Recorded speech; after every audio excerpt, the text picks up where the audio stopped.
Então, o protocolo nasceu da seguinte questão. Num determinado momento da minha vida profissional, eu senti muita necessidade de tentar ajudar a mudar essa ideia de que a neurologia é uma especialidade médica de brilhantes diagnósticos e sem nenhum tratamento efetivo disponível para as doenças neurológicas, né? É assim que ela costuma ser conhecida entre os médicos, como a especialidade de brilhantes diagnósticos, mas nenhum tratamento efetivo.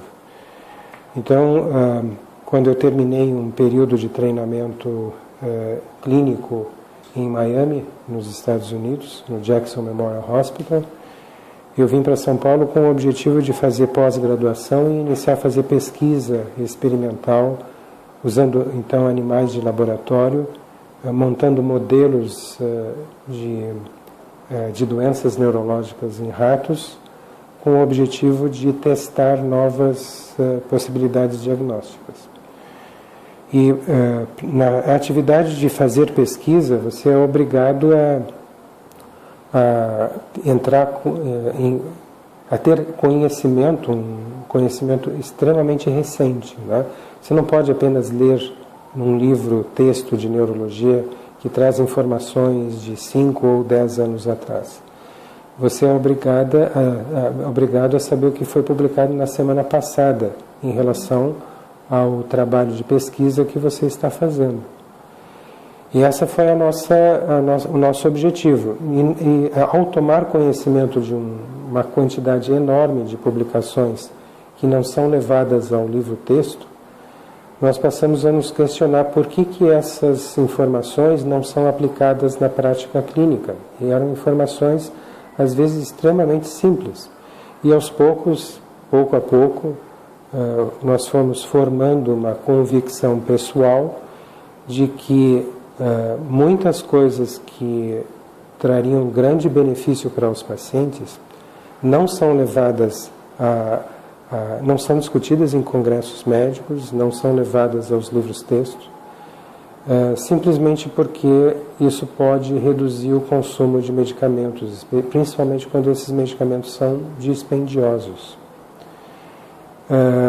Num determinado momento, nós estávamos cientes de que a vitamina D estimula a produção de diversas substâncias que são neuroregeneradoras no cérebro das pessoas adultas, no cérebro de crianças, no cérebro de embriões, de fetos. E ela é extremamente importante tanto para o desenvolvimento do sistema nervoso, como para a função do sistema nervoso, mesmo do sistema nervoso adulto. Esse conhecimento não está disponível nos livros textos de medicina e a grande maioria dos médicos desconhece essa importância de um hormônio, não é uma vitamina, é um hormônio que induz a formação de substâncias regeneradoras no sistema nervoso. E nós começamos, por causa disso, a administrar vitamina D para pessoas que tinham doenças neurodegenerativas. E nos chamou a atenção quando um paciente com doença de Parkinson, nós começamos a dar vitamina D numa dose realista, fisiologicamente realista, e aí é importante que se diga que a dose diária que é recomendada, hoje em dia, internacionalmente recomendada, ela não tira nenhum paciente da deficiência, do estado de deficiência de vitamina D, é uma dose irrisória, muito, mas muito abaixo da dose fisiológica.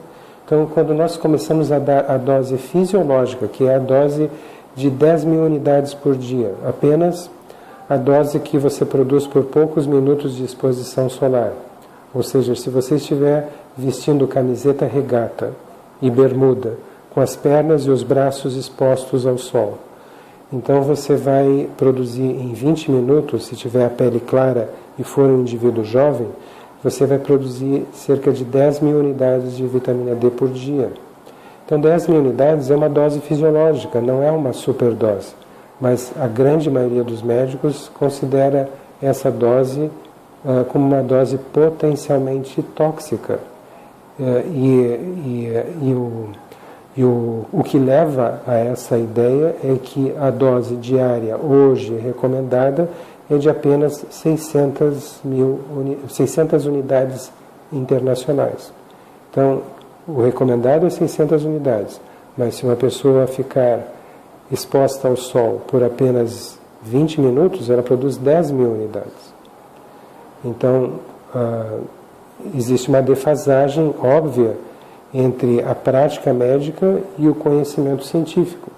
Então, nós começamos a dar 10 mil unidades para pessoas com doenças neurodegenerativas. E eu me recordo que havia um paciente com doença de Parkinson que recebeu 10 mil unidades de vitamina D, e quando ele retornou na segunda consulta, depois de 3 meses, tomando 10 mil unidades de vitamina D por dia, ele tinha uma lesão de vitiligo nessa região da face, que diminuiu muito de volume, de área afetada pelo vitiligo, se reduziu drasticamente em poucos meses de administração de 10 mil unidades.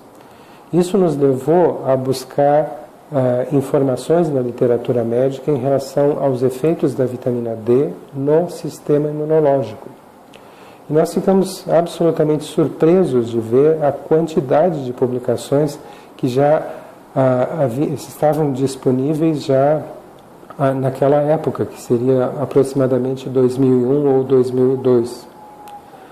Com base nesse primeiro resultado, nós começamos a dar 10 mil unidades de vitamina D para os pacientes com esclerose múltipla, que é a doença autoimunitária mais comum na neurologia e aquela que tem os efeitos mais devastadores entre os pacientes neurológicos. E nós ficamos surpresos de ver o quanto essas pessoas melhoraram. Esse foi o ponto inicial que nos levou a dar um grande valor, a atribuir o grande valor merecido à vitamina D no tratamento de doenças autoimunitárias. Hoje nós temos convicção absoluta, e não é nossa convicção apenas, mas é convicção da comunidade científica que trabalha, que faz pesquisa sobre vitamina D, que estuda os efeitos da vitamina D no sistema imunológico.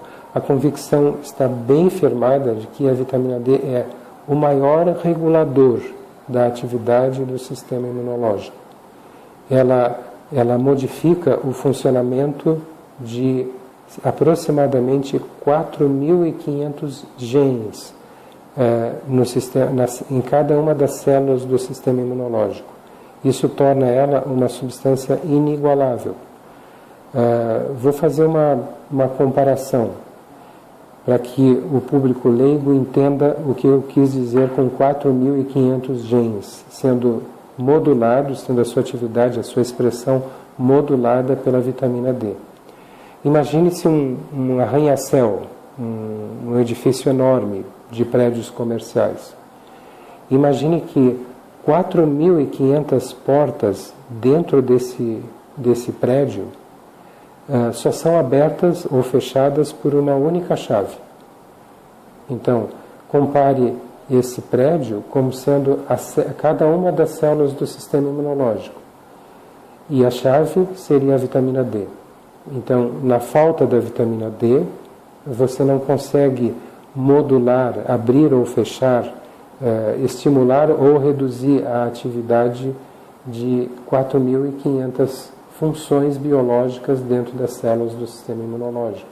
Então, a falta dessa substância representa um desastre para o sistema imunológico.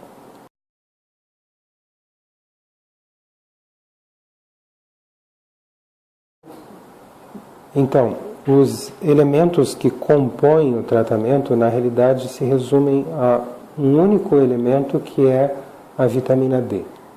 As pessoas que têm doenças autoimunitárias, segundo o que tem sido publicado pela literatura, na literatura científica relativa a esse assunto, essas pessoas possuem uma resistência parcial aos efeitos da vitamina D.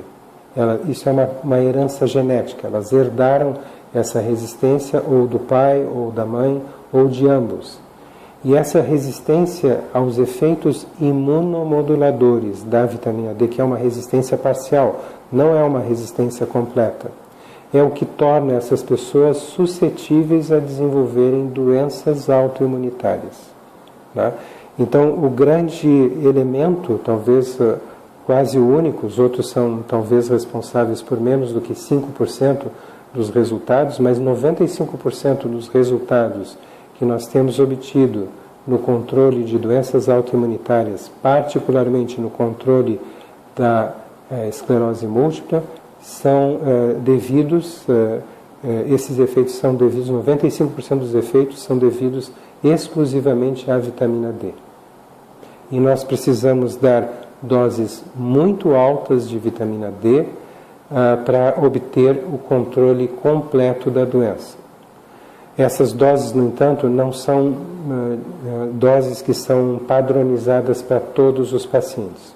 São doses que são particularizadas para cada paciente. Elas são ajustadas de acordo com o grau de resistência que cada pessoa portadora de uma doença autoimunitária possui à vitamina D. O grau de resistência que ela tem em relação aos efeitos da vitamina D. Então, o que nós fizemos foi desenvolver um método para ajustar a dose diária à necessidade individual de cada paciente. Isso é feito através de exames de laboratório. Então, se colhem exames de laboratório antes do tratamento, né, e depois se dá uma dose pré-estabelecida de vitamina D, depois de pelo menos 2 meses, que é o tempo necessário para que o nível de vitamina D vá se elevando e se estabilize no sangue dos pacientes, na corrente sanguínea dos pacientes. Então, depois de 2 meses, se repetem esses mesmos exames e se compara o resultado que se tinha antes do tratamento com o resultado que se tinha depois, que se teve depois do tratamento.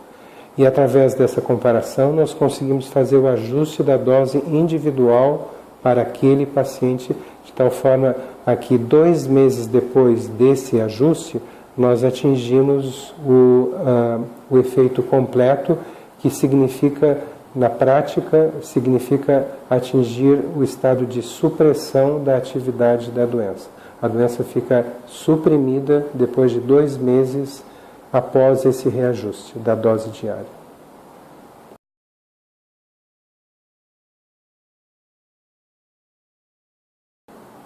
Então, nós hoje estamos trabalhando com 5 médicos que nos auxiliam aqui na clínica.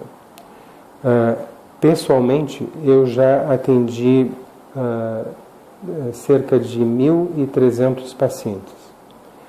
A clínica, contando com todos os médicos que estão trabalhando conosco já há 1 ano, 1 ano e meio, no total já atendeu 2.500 pacientes. No entanto, nós estamos treinando médicos que estão trabalhando tanto fora do país. Existe um médico que está trabalhando na Argentina, já com esse protocolo, e em várias capitais do Brasil. Então, esses médicos já estão atendendo cerca de centenas de pacientes, cada um deles. Então, eu posso lhe dizer que aqui na clínica nós temos 2.500 pacientes aproximadamente portadores de esclerose múltipla. Nós estamos falando apenas dessa doença de esclerose múltipla, porque se nós formos falar também das demais doenças autoimunitárias, certamente já passamos de 3.000 pacientes aqui na clínica. Mas falando apenas de esclerose múltipla, são 2.500 pacientes. Mas esse número pode ser bem maior, porque nós não estamos contando quantos pacientes já foram atendidos por cerca de 10, 12 médicos que estão trabalhando em outras capitais do Brasil depois de fazerem um tratamento aqui. Cada um deles deve ter atendido já mais de uma centena de pacientes. Então, o número já atinge vários milhares de pacientes atendidos. Nós temos recebido pacientes do exterior, também de vários países do exterior. Isso é um fenômeno próprio da internet dos dias atuais, né? As pessoas criam comunidades.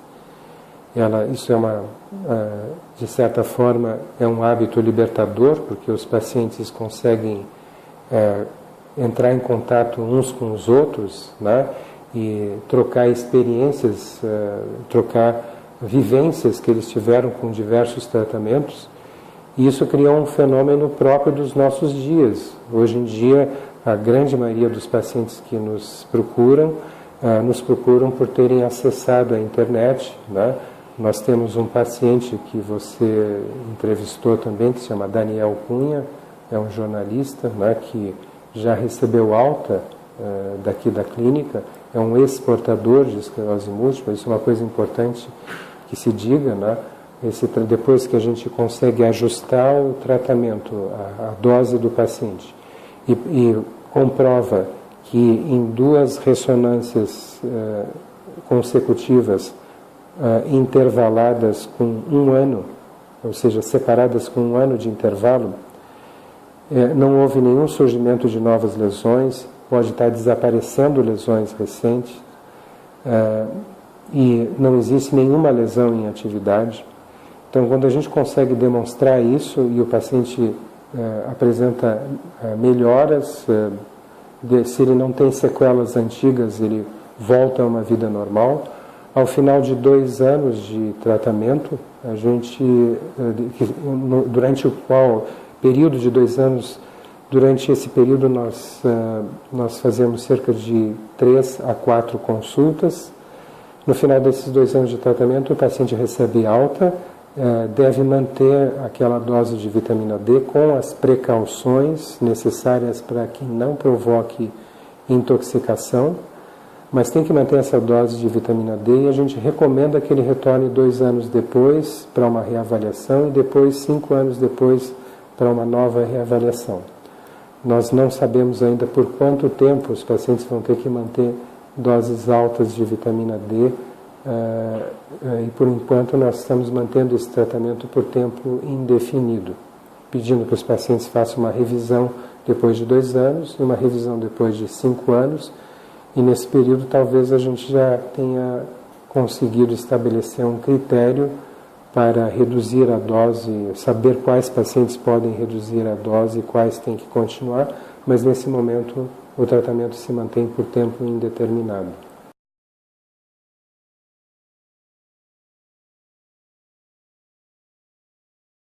Então, aproximadamente 95% dos pacientes com esclerose múltipla, eles têm a doença, se mantém em supressão permanente.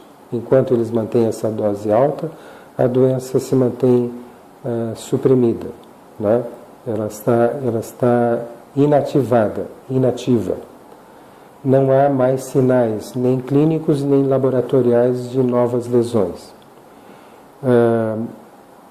5% dos pacientes obtêm um resultado apenas parcial, o que significa que, apesar de obterem melhoras, eles não têm, vamos dizer assim, a supressão completa da atividade da doença. Nós estamos nesse momento estudando quais as razões que levam a que 5% dos pacientes não atinjam remissão completa da esclerose múltipla. E nesse momento nós percebemos que existem 2 fatores fundamentais, né? Um deles, o principal de todos eles, é uma sustentação de um estresse emocional elevadíssimo, muito alto. Então, nós sabemos hoje que o estresse emocional pode prejudicar seriamente o resultado desse tratamento. E outra coisa que pode prejudicar o resultado desse tratamento é o hábito de fumar. Então, o tabagismo, nós sabemos que prejudica muito o resultado do tratamento com a vitamina D, mas isso não é uma coisa especificamente relacionada à vitamina D. Já existem informações abundantes na literatura médica dizendo que o hábito de fumar acelera a progressão da esclerose múltipla, mesmo que o paciente esteja sob tratamento tradicional. Quando eu digo que são 95%, eu me refiro a pacientes que não estão fazendo qualquer outro tipo de tratamento, além das doses elevadas de vitamina D, associadas à dieta e à hidratação abundante, que são necessárias para evitar os efeitos colaterais. Além disso, pode ser que infecções de repetição, como infecções urinárias, em pacientes que, antes de começarem com esse tratamento, já haviam adquirido uma sequela de descontrole da função da bexiga, da função urinária, que os torna suscetíveis a desenvolverem infecções urinárias de repetição. Nós sabemos também que essas infecções urinárias de repetição podem reduzir os efeitos imunomoduladores da vitamina D. Eu falo de imunomoduladores porque a vitamina D não suprime a atividade do sistema imunológico. Hoje nós sabemos, isso é conhecimento estabelecido, que a vitamina D suprime especificamente o tipo de reação imunológica não fisiológica, chamada de aberrante, né? Que é conhecida pela sigla TH17, que é a reação imunológica que provoca as doenças autoimunitárias. Então, toda doença autoimunitária, toda agressão do sistema imunológico contra o próprio organismo é provocada por um tipo de reação que não é normal, não é fisiológica, é aberrante, que é chamada de TH17. E a vitamina D é a única substância, pelo menos do meu conhecimento, que é capaz de seletivamente inibir essa reação sem prejuízo das demais reações do sistema imunológico. Ao contrário, a vitamina D até potencializa a capacidade do sistema imunológico de reagir contra vírus, contra bactérias como o bacilo da tuberculose. A capacidade do nosso sistema imunológico de reagir contra esses micro-organismos é potencializada pela administração de vitamina D. Já é conhecimento, por exemplo, já estabelecido na comunidade científica de que pacientes que são portadores de tuberculose precisam ser suplementados com vitamina D para que os efeitos dos tuberculostáticos se façam mais efetivos. Também se sabe que os pacientes, por exemplo, portadores de HIV ou portadores do vírus da hepatite C, também necessitam ser suplementados por doses eficazes, não essas doses diárias recomendáveis, internacionalmente recomendadas, mas doses diárias fisiológicas, tais como 10.000 unidades por dia. Eles necessitam dessas doses para que o vírus da hepatite C não provoque tanto dano ao fígado como provocaria no estado de deficiência de vitamina D. O mesmo ocorrendo para esses outros exemplos, o HIV e a tuberculose.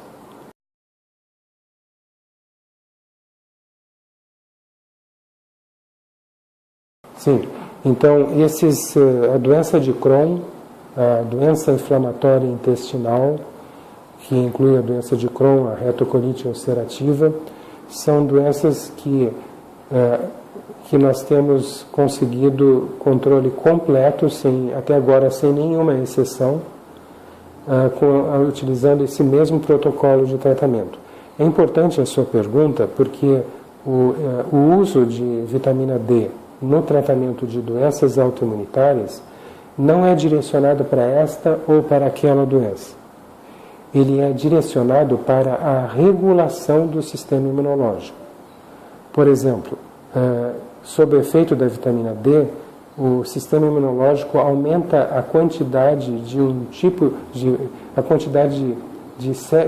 de células que é produzida pelo sistema imunológico com o objetivo de mantê-lo regulado. que são chamados de linfócitos T reguladores. Então, a quantidade de linfócitos T reguladores aumenta muito sob os efeitos da vitamina D. Ao mesmo tempo, a reação TH17, que é uma reação anômala, não fisiológica, aberrante, ela é seletivamente inibida pela vitamina D. Como essas duas coisas são importantíssimas para o controle de qualquer doença autoimunitária, essas doenças autoimunitárias que você mencionou, como as doenças inflamatórias intestinais, a doença de Crohn e a retocolite ulcerativa, nos casos que nós temos tratado, os casos que nós temos tratado, têm respondido de uma forma completa. O paciente se vê completamente livre das manifestações da doença e mantém uma vida normal. Mas também necessita fazer, como eu lhe disse, manter aquela dieta em que ele não pode ingerir laticínios derivados de leite, aqueles alimentos que são integralmente constituídos por leite, e ele tem que manter uma hidratação mínima de 2,5 litros de líquidos por dia.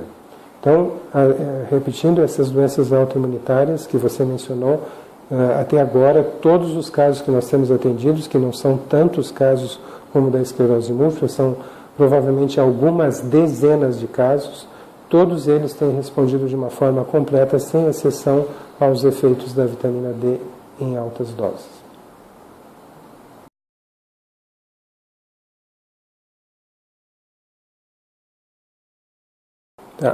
Essa pergunta em relação a estudo duplos cegos é de extrema importância. Pelo seguinte, não se pode randomizar erros metabólicos. O que eu estou querendo lhe dizer?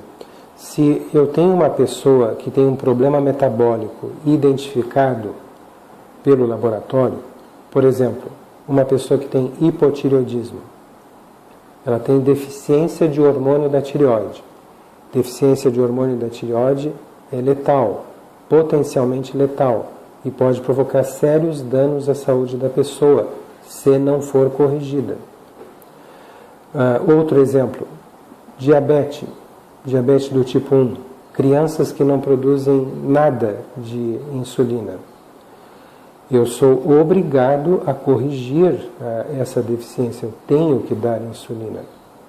Então, nessas circunstâncias, quando você tem um problema metabólico, uma deficiência, uma resistência adquirida de uma forma hereditária em relação a um hormônio ou a uma vitamina, eu sou obrigado a corrigir. Se eu não corrigir, eu cometo erro de negligência médica.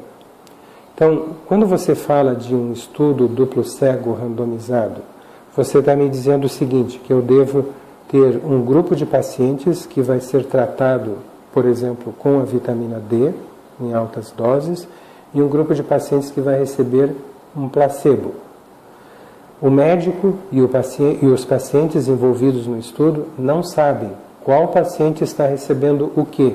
Se está recebendo o placebo ou está se recebendo a vitamina D.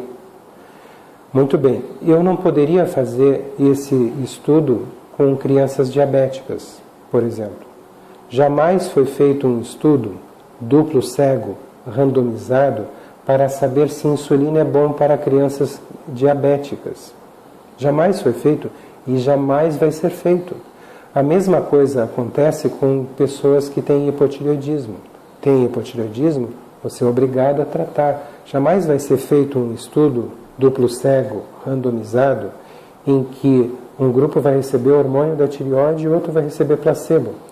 A mesma coisa acontece com deficiência de vitamina D. Com deficiência de vitamina B12, né? Que pode dar uma doença neurológica devastadora que destrói a medula espinhal. Você não pode deixar uma pessoa, então, com deficiência de vitamina B12 sem tratamento, porque você está sendo negligente com o seu paciente. Você não pode deixar uma pessoa que tenha outro tipo de deficiência, como a pellagra, né?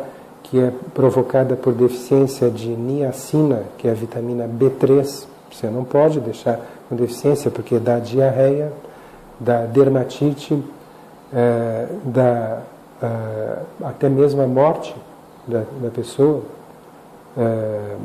Então você não pode deixar essas pessoas deficientes. Se eu for fazer um estudo duplo cego, randomizado, eu vou estar sendo negligente com 50% dos pacientes. O grupo placebo vai estar sendo vítima de negligência médica.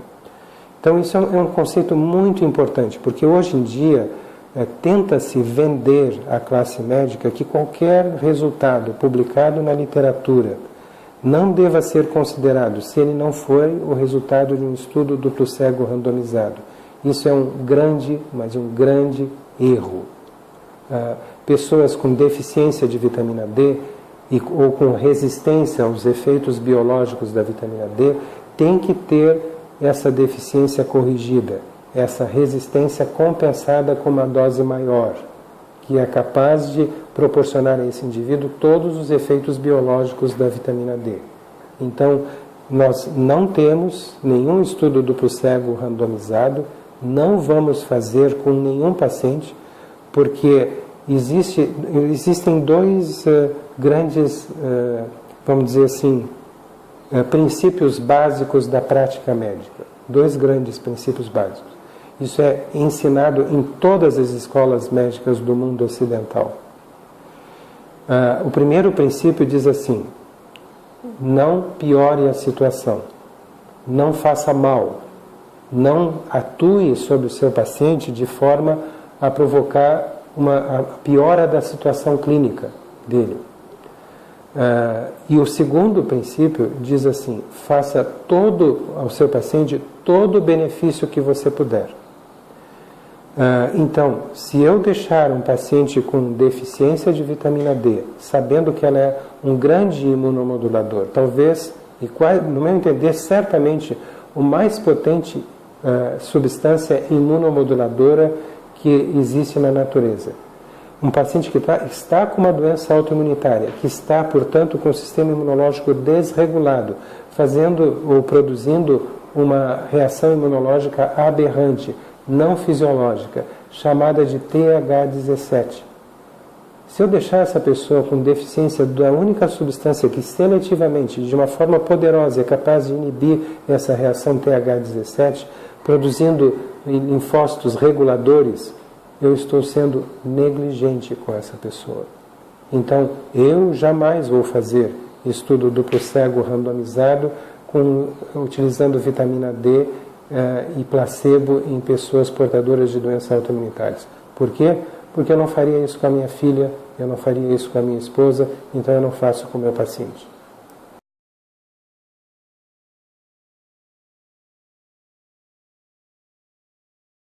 Nós começamos a utilizar a vitamina D no tratamento de doenças autoimunitárias no interesse do próprio paciente. Ou seja, o nosso objetivo não foi fazer pesquisa, não foi convencer a ninguém, foi simplesmente atender a esse segundo princípio básico da prática médica: faça o melhor benefício que você puder fazer ao seu paciente, ou seja, se o paciente está com deficiência de um imunorregulador potente, conhecido, documentado, corrija essa deficiência. Se ele tem resistência, dê uma dose maior que possa compensar essa deficiência. Muito bem, aí nós acumulamos uma grande quantidade de dados ao longo desse tempo e uma experiência no ajuste da dose para esse indivíduo. Nós já publicamos dados preliminares sobre vitiligo e psoríase, né? Naquela época, quando nós fizemos esse trabalho para o vitiligo e psoríase, foi a única doença que nós conseguimos que o Comitê de Ética Médica da Unifesp, da nossa universidade, aprovasse. Nós queríamos atuar sobre outras doenças também, mas infelizmente existem fatores muitas vezes que nós não compreendemos por que recebemos negativas em relação a fazer um tratamento que apenas poderia provocar benefício, como que você pode negar a prover, vamos dizer assim, condições éticas para que você corrija uma deficiência num paciente? Eu não consigo entender isso, mas nós tivemos negativas em relação a isso, a determinadas doenças. Isso não nos impediu de continuar tratando os nossos pacientes no próprio interesse desses pacientes e fazendo com que nós acumulássemos uma experiência muito grande de casos que estão muito bem documentados. Então, assim que nós tivermos a oportunidade, nós vamos solicitar a um comitê de ética que nos permita avaliar retrospectivamente esses casos e se isso for possível, porque nós temos que seguir regras para a publicação de trabalhos científicos, né? Então, se no momento que eu for submeter a uma revista, enviar a uma revista uma publicação dizendo assim, olha, nós temos 2.500 casos de pacientes tratados com altas doses de vitamina D e queremos relatar o que aconteceu com eles. O editor da revista vai nos pedir, mas que dê a aprovação do comitê de ética para que você pudesse nos enviar essa experiência sua. Então, nós temos que enviar, fazer a solicitação ao comitê de ética para que ele aprove uma revisão dos prontuários desses pacientes. E, mediante a revisão desses prontuários, então nós podemos enviar para revistas médicas. Nós esperamos que não haja problema em fazer uma revisão retrospectiva de tudo o que aconteceu com esses pacientes ao longo de 11 anos de acompanhamento. Mas nós não sabemos, isso fica na mão de pessoas que muitas vezes determinam ou tomam decisões de uma forma que, ao nosso ver, não é a decisão mais adequada para a disseminação do conhecimento médico e para benefício dos pacientes acometidos por essas doenças.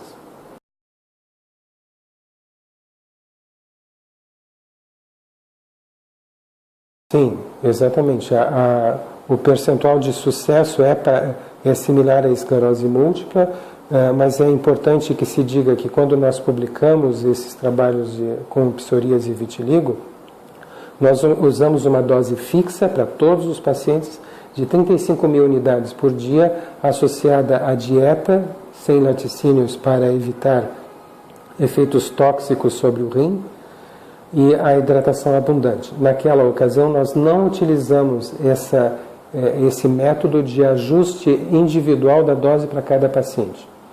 Então, nós obtivemos esses resultados de 95% dos pacientes quando nós utilizamos esse método de ajuste individual da dose para cada paciente, conforme a resposta laboratorial que cada paciente nos mostra através da comparação dos exames laboratoriais feitos antes do início da administração e aqueles feitos depois de passados 2 meses após essa administração. Então, o resultado, em outras palavras, o resultado subiu também para 95% de sucesso quando nós passamos a utilizar essa metodologia de ajustar de acordo com a resposta laboratorial individual que cada paciente tem para uma dose pré-estabelecida comum.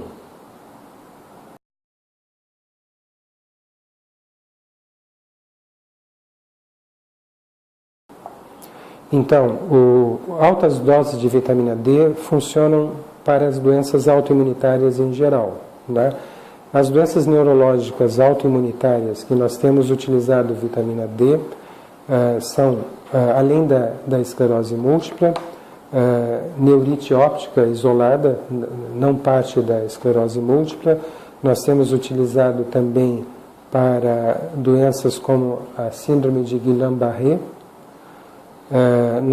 Nós temos utilizado também para doenças como a polineuropatia de origem autoimunitária. Nós temos utilizado também para miastenia graves, apenas para citar aquelas doenças neurológicas de caráter autoimunitário que eu consigo me recordar nesse momento. E o resultado do tratamento tem sido quando nós utilizamos essa metodologia de ajuste individual da dose para cada paciente, tem sido o mesmo da esclerose múltipla, 95% de supressão completa da atividade autoimunitária. O que não significa, né, que as sequelas antigas provocadas pelo sistema imunológico, já colocadas como sequelas estabelecidas, venham a regredir. De uma forma geral, nós conseguimos fazer com que ocorra a regressão completa ou quase completa das sequelas que se instalaram num prazo de 1 ano antes do início do tratamento com altas doses de vitamina D.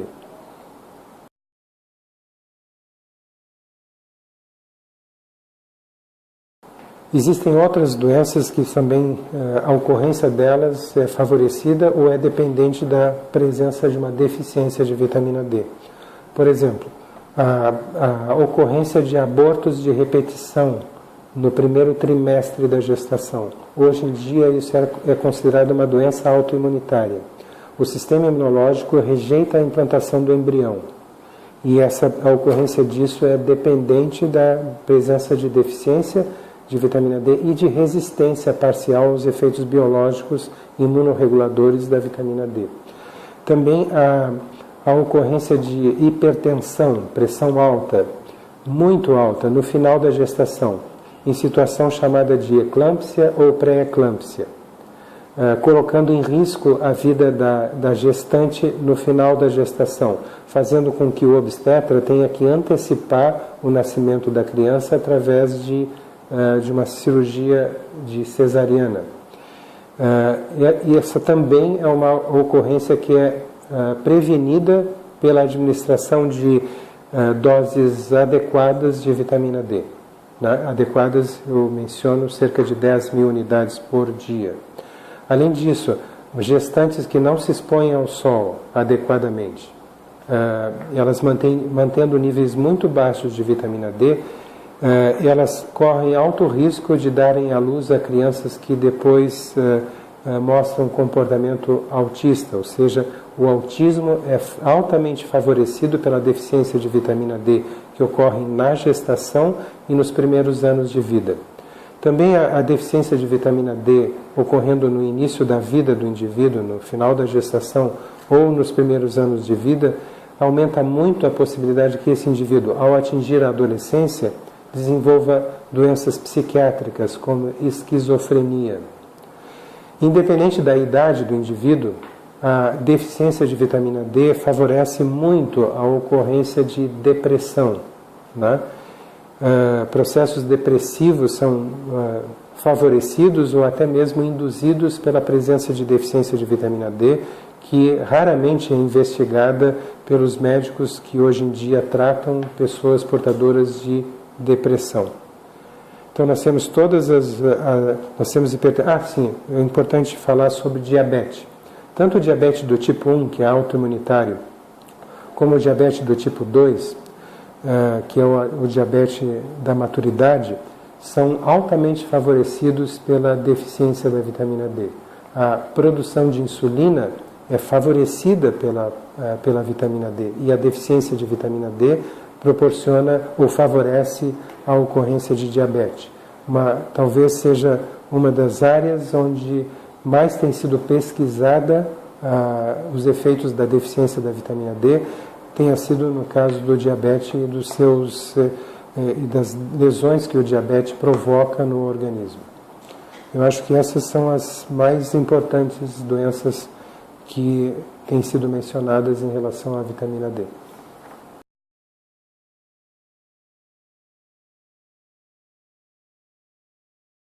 Eu não tenho nenhuma informação, não significa que não exista nenhuma informação, mas eu não tenho nenhuma informação a respeito da possibilidade que a vitamina D possa facilitar a eliminação de metais pesados do organismo. Não tenho essa informação. Eu tenho uma convicção fortíssima de que a ocorrência de doenças autoimunitárias depende principalmente de 3 fatores. Depende de se tratar de um indivíduo que herdou do pai ou da mãe essa predisposição que é provocada pela resistência parcial aos efeitos biológicos da vitamina D. Depende de um segundo fator, que seria a deficiência da vitamina D por baixa exposição solar. E o terceiro fator seria o fator emocional. Então, esse seria o gatilho que leva ao desencadeamento de doenças autoimunitárias em geral, inclusive da esclerose múltipla, em pessoas que têm esses dois outros fatores que a predispõem a desenvolver essa doença. Falta apenas o gatilho. Quando vem o gatilho emocional, de um estresse emocional, de um evento de vida estressante, por exemplo, um adolescente ou uma adolescente que vê os seus pais se separarem. Um indivíduo de 18, 19, 20 anos de idade que tem uma ruptura afetiva. Uma pessoa de seus 30, 35 anos de idade que vê a dissolução do casamento. Uma pessoa de mais idade que vê a morte inesperada do filho, experimenta a morte inesperada do filho. Então, são traumas emocionais que acabam levando ao desencadeamento de surtos de doenças autoimunitárias, inclusive da esclerose múltipla. Devido a essa experiência de ter 95% dos pacientes, aproximadamente 95% dos pacientes, com controle absoluto da doença, utilizando doses altas de vitamina D, não é que nós estejamos excluindo outros fatores que possam estar contribuindo para o processo. Mas se esses fatores de fato estão contribuindo para esse processo de desenvolvimento da doença autoimunitária, o papel deles é muito menor, de importância fisiopatológica muito menor do que os efeitos da vitamina D ou a falta dos efeitos biológicos e imunomoduladores da vitamina D no nosso organismo.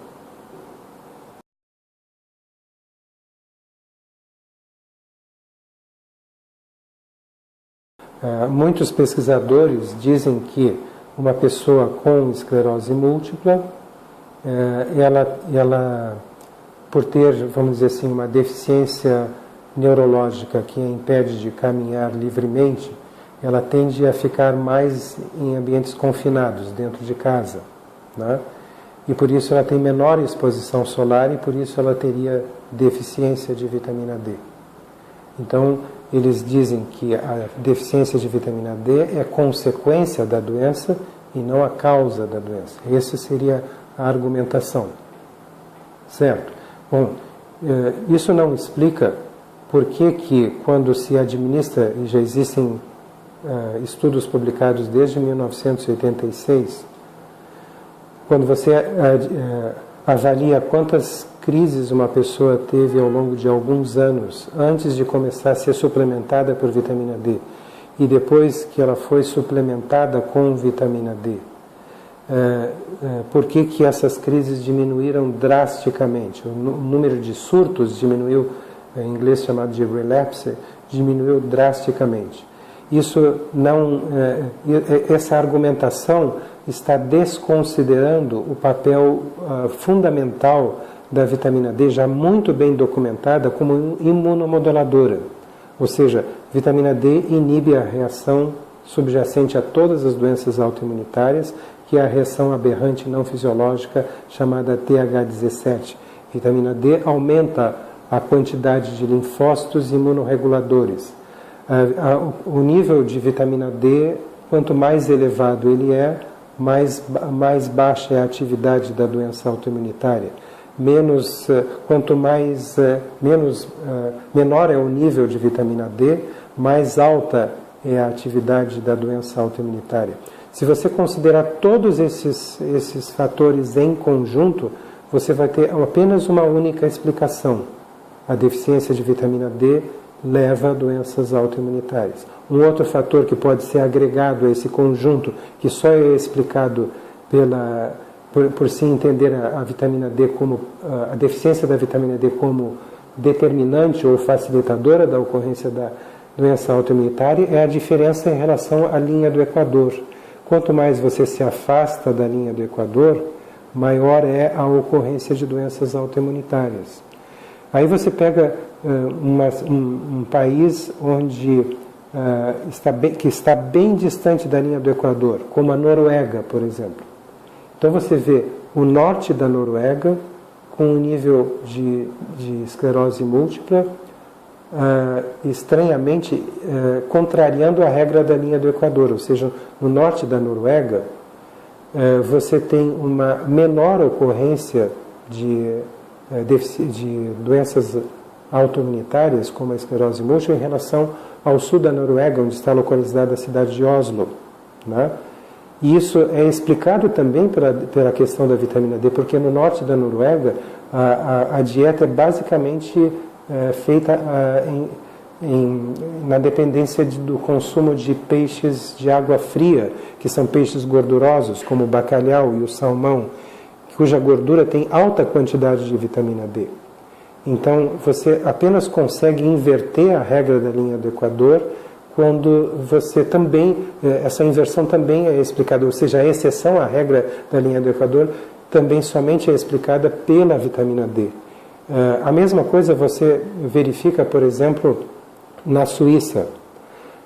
Nos Alpes suíços, nas cidades situadas a cerca de 2.000 metros de altura, ou vilarejos situados a cerca de 2.000 metros de altura, a quantidade de vitamina D no sangue das pessoas é maior do que no norte da Suíça. E no norte da Suíça está mais próximo do nível do mar, né? Então, por que isso acontece? Também você explica pela exposição solar. Em municípios situados mais em altitudes mais elevadas, você está acima das nuvens e tem maior exposição solar. Então não é por causa do frio, né, da temperatura fria, que você facilita a doença autoimunitária, porque senão nos Alpes suíços você teria mais doenças autoimunitárias. Mas nos Alpes suíços você tem menos doenças autoimunitárias porque você tem maior exposição ao sol.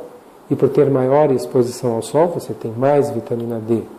No norte da Suíça, você tem menos exposição solar e você tem menor quantidade de vitamina D circulando no sangue dos habitantes e, em consequência disso, você tem mais doenças autoimunitárias.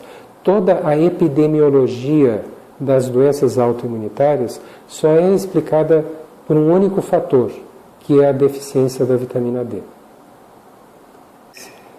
Você pode chegar e pegar um único fator, uma única característica da distribuição da epidemiologia da vitamina D e dizer assim, não, mas existe uma explicação alternativa. As pessoas que têm esclerose múltipla, tem esclerose múltipla, aquelas que têm níveis mais graves de esclerose múltipla têm mais deficiência porque ficam mais dentro de casa. É uma explicação alternativa, mas não explica todas as outras questões das funções biológicas da vitamina D e de todos os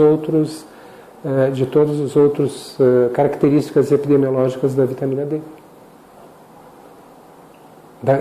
Características epidemiológicas das doenças autoimunitárias. Certo.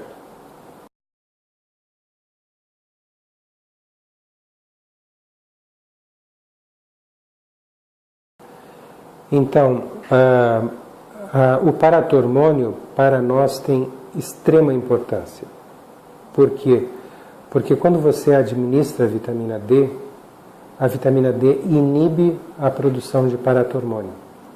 Então, se eu medir o paratormônio antes de começar a dar a vitamina D e depois de 2 meses, eu consigo usar o paratormônio, a queda do paratormônio, quanto caiu o paratormônio com a administração da vitamina D, eu consigo usar isso como parâmetro de resposta biológica ao efeito da vitamina D. Esse é exatamente o fator que nós utilizamos para regular a dose de vitamina D individualmente. Se a vitamina D inibe a produção de paratormônio, eu elevo a vitamina D até que o paratormônio atinja o valor inferior do normal. Eu não suprimo o paratormônio, Eu apenas elevo a vitamina D para que ele fique próximo ao limite inferior da faixa normal, de variação normal do paratormônio. E ao produzir esse efeito biológico, eu infiro que se a vitamina D atingir o máximo efeito na inibição do paratormônio, ela deve também ter atingido o máximo efeito imunorregulador. E é através dessa premissa que nós ajustamos a dose de vitamina D, de acordo com a queda do paratormônio. Eu não posso suprimir o paratormônio, torná-lo indetectável, porque se eu suprimir o paratormônio, aí então eu faço com que o indivíduo esteja sob o risco de estar tomando uma dose tão alta de vitamina D que ele pode estar retirando grande quantidade de cálcio dos ossos e levando essa quantidade excessiva de cálcio retirada dos ossos a elevar a concentração sanguínea ao ponto de prejudicar a função renal. Então, o paratormônio, para nós, é uma medida de segurança, um nível de segurança. Se eu não suprimir o paratormônio, eu estou seguro de que eu não estou provocando doses tóxicas de vitamina D. E eu consigo, então, ajustar de acordo com a resistência biológica aos efeitos da vitamina D que aquele indivíduo está tendo e que ele tem por razões genéticas e hereditárias. Vamos ver se eu digo isso em outras palavras. Um indivíduo pode precisar de uma dose de vitamina D, por exemplo, de 30.000 unidades, para fazer com que o seu paratormônio atinja o valor inferior do normal. Um outro indivíduo pode necessitar de 100.000 unidades diárias para fazer com que o paratormônio atinja essa faixa inferior do normal. Então, medir o quanto cai o paratormônio, para nós, é uma forma de ajustar a dose da vitamina D para a necessidade individual daquele paciente. O nível de paratormônio é o teste laboratorial mais facilmente disponível que pode nos proporcionar uma medida da resistência da pessoa aos efeitos da vitamina D. Existem outras possibilidades, outras coisas que nós podemos também medir, mas o paratormônio é feito por todos os laboratórios, não é uma coisa excepcional, né? Muitos médicos solicitam a dosagem de paratormônio. Então, não é um teste excepcional, a gente pode utilizar e é um teste que é facilmente disponível em qualquer lugar do mundo.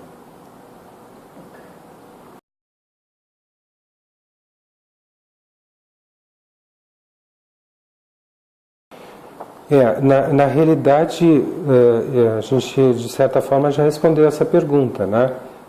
Porque uma pessoa que está com um nível de paratormônio próximo do limite superior do normal, essa pessoa provavelmente está com um nível de deficiência de vitamina D muito importante. E ela está retirando o cálcio dos ossos para manter a concentração de cálcio no sangue, porque ele não tem vitamina D suficiente para absorver o cálcio do intestino, do alimento que está transitando no intestino, que está sendo digerido no intestino, por falta da vitamina D. Então, a pessoa que está com um paratormônio perto do limite superior do normal, até acima do limite superior do normal, ele tá com uma deficiência de vitamina D muito importante. E isso é uma coisa que vale para a pessoa, tanto para a pessoa que tem doença autoimunitária, como também para uma pessoa saudável, né? Não é o fato, por exemplo, de uma pessoa hoje não ter nenhuma doença autoimunitária que nos diz que ela não vai ter doença autoimunitária em qualquer momento do futuro, né?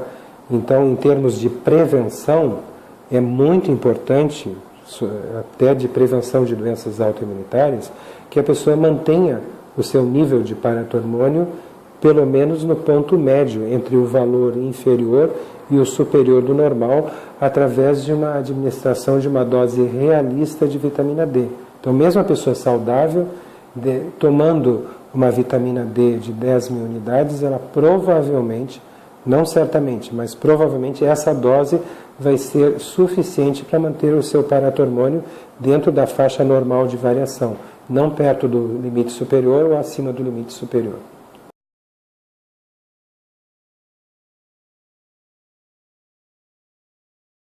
Sim, mas é uma questão importante. Os laboratórios têm diferentes faixas de variação de normalidade para o paratormônio.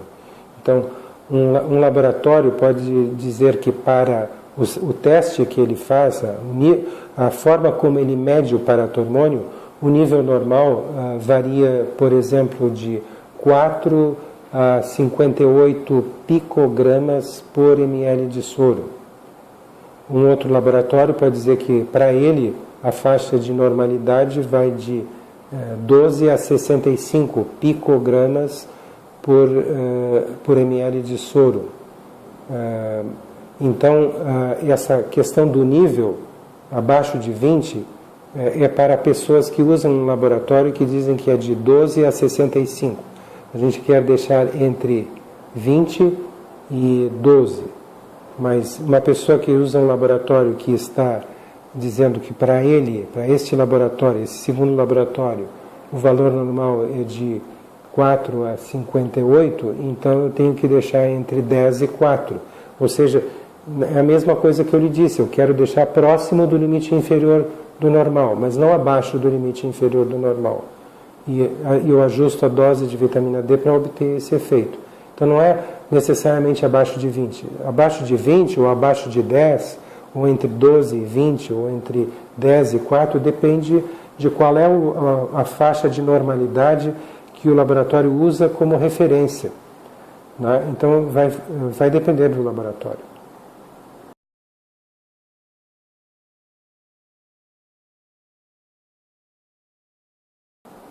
Sim, nós não fizemos uma avaliação para saber se a administração semanal seria melhor ou pior do que uma administração diária, ou uma administração mensal seria melhor ou pior do que uma semanal. Nós não fizemos nenhuma tentativa de estudar isso. Apenas nós partimos do pressuposto de que o normal é uma pessoa se expor ao sol diariamente. Então, se esse é o normal, nós vamos procurar ajustar a dose de acordo com administrações diárias. Né? E até se justifica isso porque nós evitamos grandes variações provocadas por administrações muito espaçadas. Então, quando nós administramos diariamente, a variação da concentração sanguínea vai se manter mais regular, menos oscilante, menos variável. Né? A amplitude de variação vai ser menor.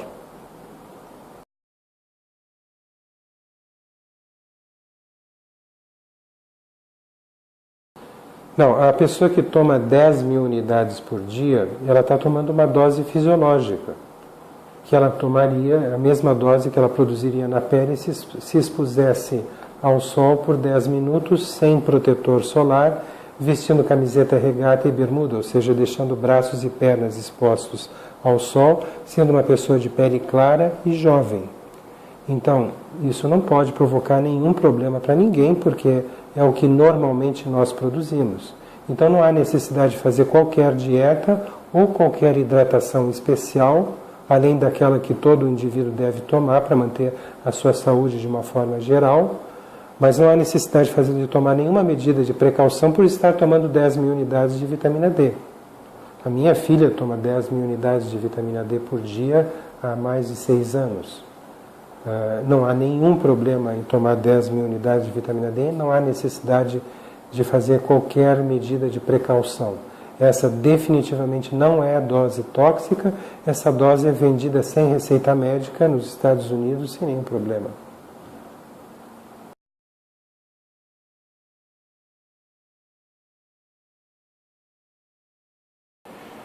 Então, na realidade, não temos nenhum efeito da vitamina D sobre a flora intestinal normal. Não tenho nenhum conhecimento de que a vitamina D afete a flora intestinal normal. Se existe alguma coisa publicada em relação a isso, isso não é do meu conhecimento. Naturalmente, como a vitamina D aumenta a potência do nosso organismo em reagir contra micróbios patológicos, é até de se esperar que ela reduza a quantidade de bactérias que sejam nocivas ao nosso organismo, né? E que estejam presentes no intestino. Isso é até esperado. Não tenho nenhuma informação de que a vitamina D altere de uma forma nociva o aparelho digestivo. É possível que a ausência de vitamina D, a falta ou a deficiência de vitamina D, venha prejudicar o trabalho do aparelho digestivo, já que todas as nossas células possuem receptores para a vitamina D, todas elas, inclusive as células do aparelho digestivo, respondem biologicamente aos efeitos da vitamina D, alteram a sua função de acordo com os efeitos da vitamina D. A própria atividade, então, do sistema digestivo pode ser favorecida pela correção da deficiência da vitamina D. Mas efeitos nocivos provocados por doses altas, desde que não sejam tóxicas, ou seja, desde que não sejam acompanhadas por aumento da concentração de cálcio no sangue. Esses efeitos nocivos sobre o aparelho digestivo não podem ocorrer com o uso de doses altas de vitamina D, desde que elas estejam ajustadas de acordo com os parâmetros de laboratório. Quanto ao receptor da vitamina D, bom, existem várias doenças que estão associadas a alterações do receptor, alterações genéticas do receptor da vitamina D, tornando essas pessoas também resistentes à vitamina D. Então, a ocorrência de resistência à vitamina D pode se dar devido ao fato de um indivíduo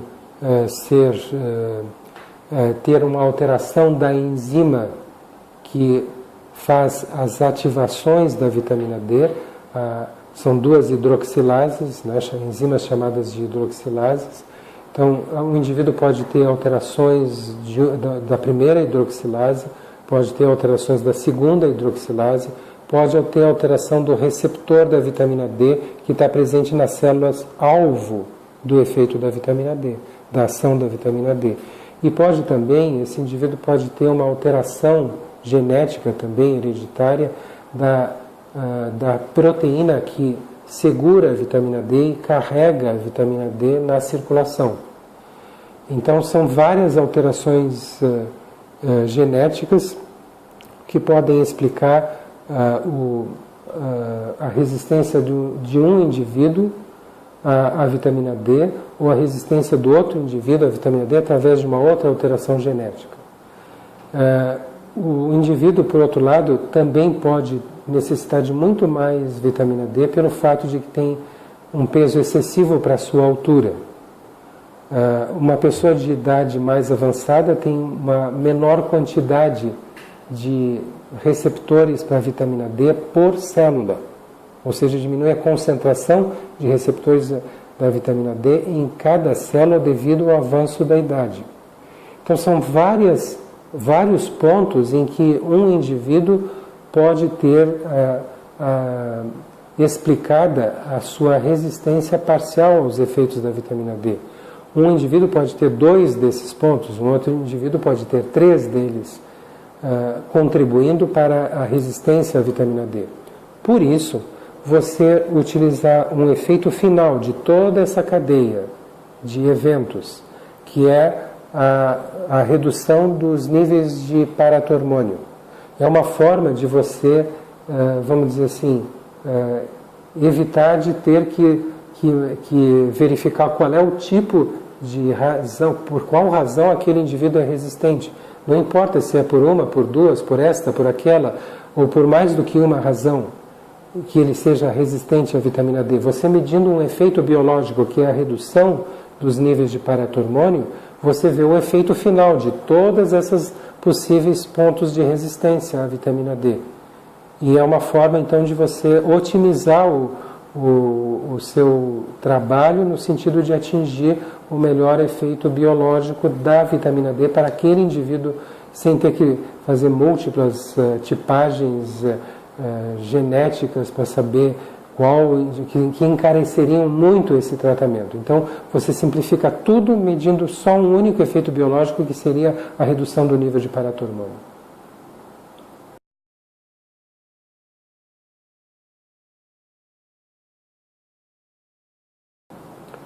Sim, pois então, essas enzimas porque quando você produz a vitamina D na pele ou ingere a vitamina D, você está ingerindo a forma inativa da vitamina D, que é chamada de colecalciferol. Esse colecalciferol vai ter que sofrer a ação de duas enzimas consecutivamente para ser transformado na forma final, que é a forma ativa. Então, o colecalciferol sofre a ação de uma enzima chamada de 25-hidroxilase, que coloca um grupamento químico chamado hidroxila na posição 25 da molécula do colecalciferol, transformando esse colecalciferol no calcidiol, 25-hidroxivitamina D, que é o que é medido no sangue para se detectar se o indivíduo tem deficiência ou não. Por sua vez, essa substância, o 25-hidroxivitamina D, ou calcidiol, ela sofre a ação de uma segunda hidroxilase que coloca mais um grupamento químico agora na posição 1. Então essa enzima é chamada de 1-alfa-hidroxilase e ela também pode estar geneticamente alterada. E finalmente então você produz, através da ação dessa segunda hidroxilase, você produz a forma ativa da vitamina D, que é chamada de 1,25-dihidroxi D3, ou calcitriol, que é o que vai agir, produzir o efeito biológico final sobre as células do sistema imunológico e todas as células do nosso organismo. Muito bem, essas hidroxilases, elas dependem da vitamina D. Não diretamente, mas dependem da vitamina B2. Não diretamente, mas indiretamente, né? Porque ao fazerem o seu papel de hidroxilarem a vitamina D, elas se tornam oxidadas, a enzima se torna oxidada. E para que ela possa recolher uma nova molécula e hidroxilar novamente outra molécula, então, ela precisa ser reduzida, quimicamente chamada ela precisa passar por um processo de redução. E esse processo de redução requer a presença de vitamina B2. Cerca de 10 a 15% da população em geral, mundial em geral, eles têm muita dificuldade de absorver a vitamina B2. Isso é uma alteração genética que afeta 10 a 15% da população. Em algumas regiões da Itália que tiveram malária endêmica ao longo de séculos, desde o ano 300 a.C., esse percentual da população pode ser ainda mais elevado, pode passar de 50% dos indivíduos afetados. E essas regiões, em geral, correspondem à Península do Po, na Itália, que é a região de Veneza, né? E a outra região no outro lado no lado essa também oeste, foi uma região em que houve malária endêmica ao longo de vários séculos, desde o ano 300 a.C. A Sardenha também teve malária endêmica ao longo de séculos, e aparentemente as pessoas que tinham dificuldade de absorver a vitamina D, a vitamina B2 dos alimentos, elas eram resistentes à malária. Então, as crianças que tinham esse problema genético, elas não morriam de malária na infância. Elas conseguiam atingir a idade adulta e passavam seus genes para a geração futura. Ao passo que as crianças que não tinham essa alteração genética eram suscetíveis à malária. E então muito mais crianças que não tinham essa alteração genética morriam de malária na infância e não conseguiam passar os seus genes para a geração futura, atingir a idade adulta e passar os seus genes para a geração futura. Então, ao longo dos séculos, houve uma seleção natural. E nessas regiões da Itália, você encontra muito mais pessoas com dificuldade de absorver a vitamina D, a vitamina B2, a riboflavina, do que você encontra no resto da população mundial. Enquanto no resto da população mundial você tem cerca de 10 a 15% dos indivíduos afetados por essa dificuldade de absorver a riboflavina, nessas regiões da Itália, e indivíduos que descendem de italianos, que moram até no Brasil, e que descendem de italianos que vieram daquela região da Itália, têm maior probabilidade de serem portadores dessa dificuldade de absorver a riboflavina. Isso pode contribuir para a resistência à vitamina D, porque as hidroxilases, na falta de um nível adequado de vitamina D, elas vão funcionar mal. E vai ser mais um fator que vai contribuir para a resistência à vitamina D. Então, por causa disso, para não ter que dosar a vitamina B2 em todos os indivíduos, que não é um teste que é facilmente disponível nos laboratórios, os planos de saúde, healthcare systems não cobrem esse exame, para não ter que dosar a vitamina B2, nós damos vitamina B2, já que é absolutamente inócua para todos os indivíduos, uma dose maior do que normalmente se dá, com o objetivo de cobrir aquela...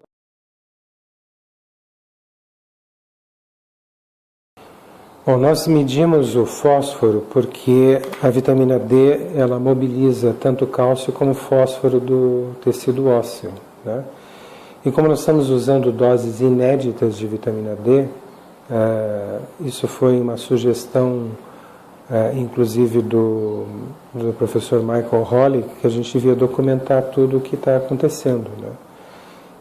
Mas uma das nossas preocupações é que não estivesse alterado o fósforo, os níveis de fósforo não estivessem alterados.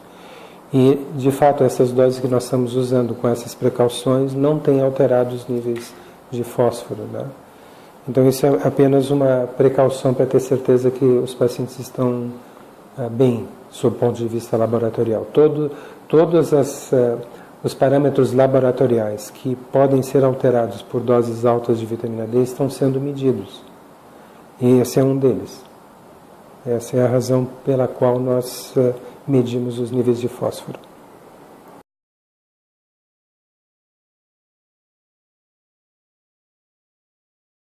Bom, pacientes que têm insuficiência renal, para nós é um grande problema da dose alta de vitamina D. Porque se eu dou uma dose de vitamina D que provoca uma certa absorção excessiva de cálcio, seja do osso ou do intestino, eu tenho que ter a garantia de que o rim vai jogar fora. E se a pessoa tem insuficiência renal, eu perco essa garantia.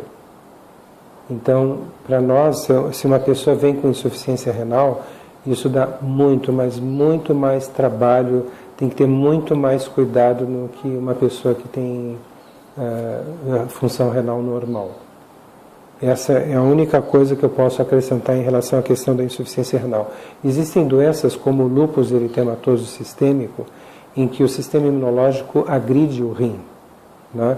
A gente procura desligar o lúpus antes que ele provoque lesão renal. Se a pessoa já vem com uma lesão renal, nós temos que ter muito cuidado.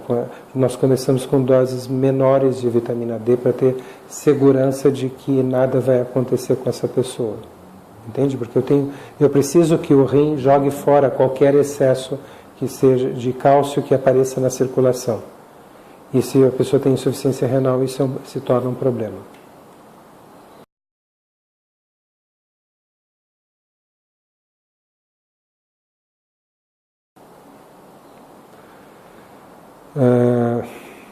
Deficiência de G6PD. Então, a deficiência de G6PD é uma das doenças que aumentaram na Itália em decorrência da malária endêmica. As pessoas com deficiência de G6PD, elas são resistentes à malária. E houve o mesmo tipo de seleção natural que aconteceu com a deficiência da riboflavina. Mas eu não tenho nenhum dado que me indique que vitamina D e deficiência de G6PD são coisas incompatíveis, ou seja, que eu não possa dar vitamina D para pessoas que têm deficiência de glicose 6-fosfato desidrogenase, que é a chamada G6PD. Não vejo nenhuma incompatibilidade.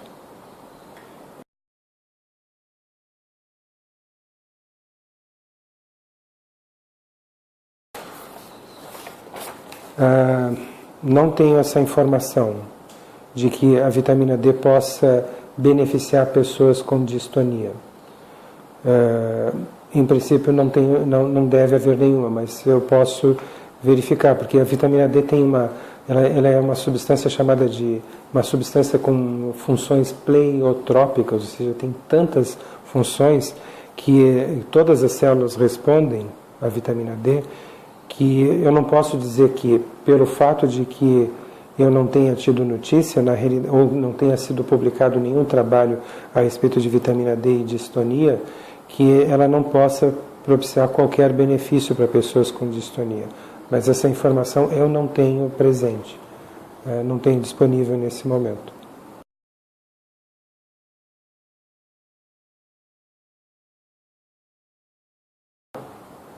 Não, nós não temos nenhum paciente com adrenoleucodistrofia, é uma doença metabólica, não tem relação direta com a vitamina D. Muitas pessoas que têm doenças degenerativas do sistema nervoso potencialmente podem se beneficiar com doses razoáveis de vitamina D. Certamente essas pessoas não podem permanecer com deficiência de vitamina D, porque aí você vai superpor duas coisas, o problema genético, hereditário, metabólico próprio daquela doença e mais a deficiência da vitamina D, que pode acelerar a progressão da doença. Então, o que a gente tem sugerido é que essas pessoas que têm doenças neurológicas ou metabólicas, que não têm relação direta com a vitamina D, nós temos sugerido que elas têm a necessidade, devem ser mais do que outras pessoas, têm mais necessidade de manter níveis normais de vitamina D. Nós não estamos aconselhando doses altas de vitamina D, mas apenas doses normais para essas pessoas, que seriam 10.000 unidades por dia. Elas não devem, mais do que outras pessoas, elas devem ter mais preocupação em não permanecer deficientes em vitamina D.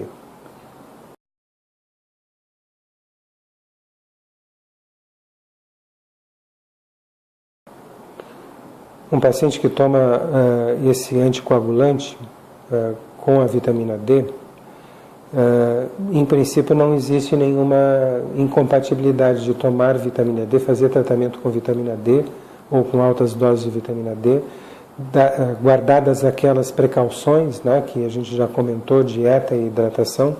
Não temos conhecimento de que possa provocar qualquer problema com o uso de anticoagulantes. A única coisa que parece ser um alerta importante é que pessoas que têm hipertireoidismo, ou seja, estão com níveis elevados de hormônios da tireoide e não estão compensados, ou seja, não estão tomando a medicação ou não estão fazendo o tratamento que os manteria com os níveis normais de hormônios da tireoide. Então, essas pessoas podem ser ultrassensíveis aos efeitos tóxicos da vitamina D, porque o hormônio da tireoide, vamos dizer assim, potencializa o efeito da vitamina D em mobilizar o cálcio do osso. Então, essas pessoas são mais sensíveis à vitamina D. Aquelas que têm hipertireoidismo não tratado, não controlado. Então, isso é um alerta. Nós tivemos já 2 casos de pessoas que desenvolveram hipertireoidismo, né, e se tornaram mais sensíveis à vitamina D do que a gente normalmente verifica. O nível de sensibilidade dessas pessoas é muito mais alto do que as pessoas que têm a função tireoidiana normal.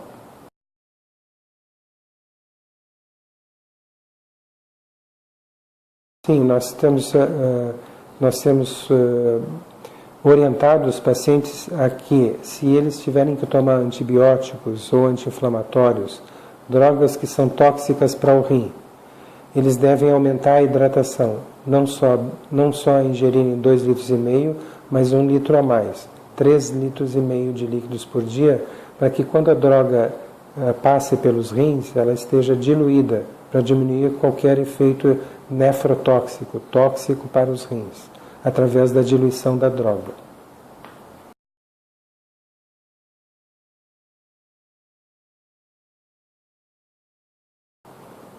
A pessoa que toma 10.000 unidades de vitamina D tem a mesma dose de vitamina D que uma pessoa jovem produziria na pele, vestindo camiseta, regata e bermuda, ou seja, deixando os braços e pernas expostos ao sol. Uma pessoa jovem de pele clara, sem uso de protetor solar, produziria 10.000 unidades de vitamina D.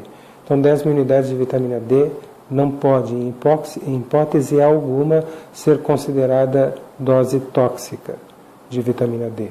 E não há nenhuma necessidade de fazer controle laboratorial ou acompanhamento médico pelo simples fato de um adulto estar tomando 10.000 unidades de vitamina D. E o mesmo não vale para crianças, né? Para crianças que têm baixo peso, essa dose pode ser excessiva.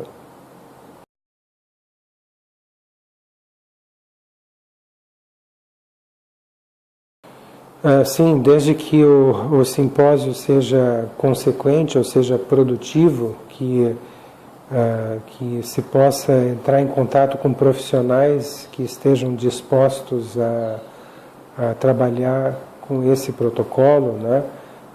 Utilizando a vitamina D em favor dos pacientes, nós temos todo o interesse.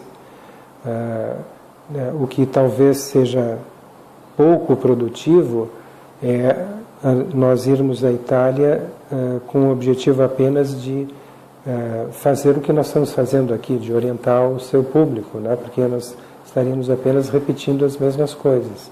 Agora, um público, um profissional médico que esteja interessado, vários profissionais que estejam interessados nos resultados desse tratamento, né? Eles podem ter perguntas técnicas que não foram apresentadas aqui. E podem apresentar questionamentos, propiciar uma discussão muito produtiva. Então, nessa situação, valeria a pena uma viagem, seria muito produtiva uma viagem à Itália, porque a quantidade de pessoas que podem ser beneficiadas por esse tratamento, pessoas jovens que iriam ficar cegas ou paraplégicas por causa de esclerose múltipla, ou que continuariam sofrendo a vida inteira por os efeitos de uma doença como as doenças inflamatórias do cólon e tantas outras que nós mencionamos aqui, né? Então, a presença de um profissional na Itália que executasse esse tratamento provocaria um benefício para as pessoas que moram na Itália de uma estima incomensurável. Não dá para medir o benefício que essa pessoa poderia ter. Ele iria ter a mesma satisfação, o mesmo nível de gratificação imenso que nós estamos tendo, dando alta para pessoas com esclerose múltipla, com doenças autoimunitárias, né? Nós perdemos, a gente costuma dizer para o paciente que a gente está perdendo um paciente quando dá alta, mas está ganhando um amigo para o resto da vida, né? E isso é uma coisa que não tem preço, realmente.